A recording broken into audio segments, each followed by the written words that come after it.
Bienvenue dans cet épisode spécial d'Innovatage. Et non, je ne suis pas Anissa, mais vous allez très vite comprendre pourquoi.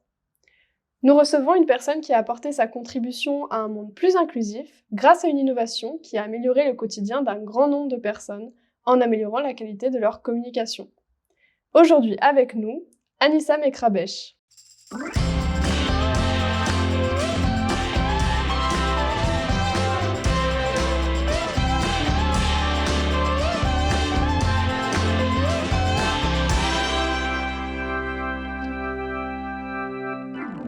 Bonjour Anissa. Bonjour Ambre. J'espère que t'es pas trop déstabilisée. Non, ça va. C'est vrai que d'habitude c'est toi qui poses les questions, C'est vrai. mais aujourd'hui c'est toi qui vas y répondre.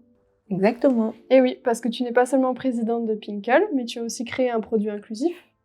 Exactement. Donc j'ai créé le masque inclusif. Donc c'est un masque transparent avec une bande anti-buée. Et son objectif, c'est de faciliter la lecture labiale des personnes sourdes et malentendantes.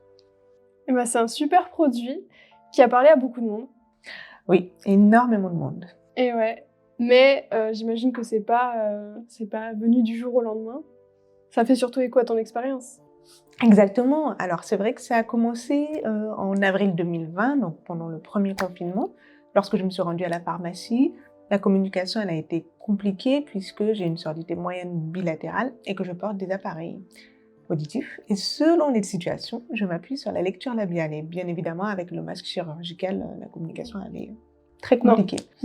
Et je me suis dit, il faut faire quelque chose. Et en très peu de temps, récolte de fonds mis en place, site internet, j'ai contacté la presse et puis ça a pris une ampleur vraiment inattendue. Ouais. En 2 mois et demi, 3 mois, le masque était prêt à passer sous la machine puisque juste avant, il venait d'avoir reçu les résultats des tests par la DGA et on était les premiers en France à avoir un masque qui répond aux critères. Bon, j'imagine quand même que tout conte de fait a sa part d'ombre. Est-ce qu'il y a une difficulté particulière dont tu te souviens ?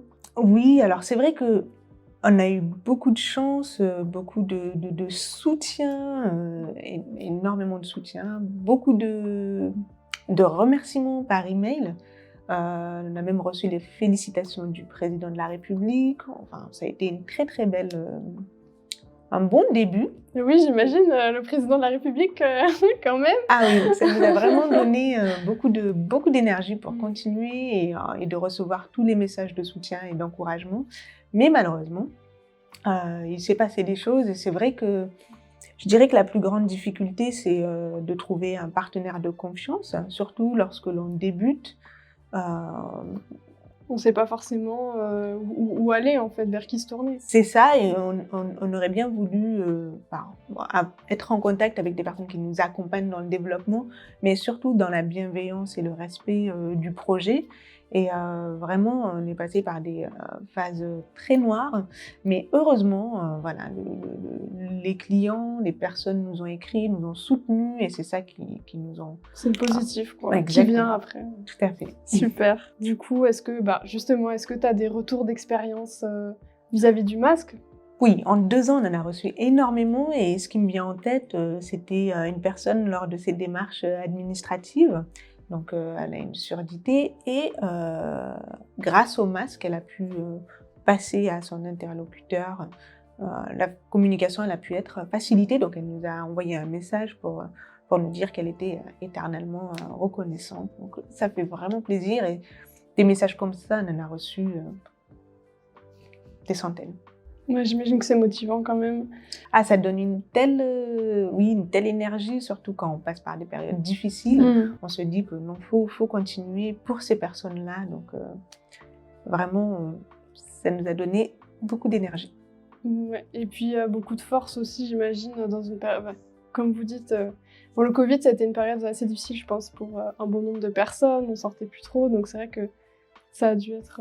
C'est ça, surtout avec le masque chirurgical, c'était quand même anxiogène. Et grâce à ce masque, puisqu'il permet de voir les expressions du visage. Le sourire. Oui, exactement. Et c'est très important dans les relations humaines. Donc, on a pu apporter un peu de gaieté, on va dire, dans cette période un peu difficile. Et pour finir, Anissa, est-ce que tu as un conseil pour tous ceux qui veulent se lancer dans l'entrepreneuriat, dans ce secteur en particulier?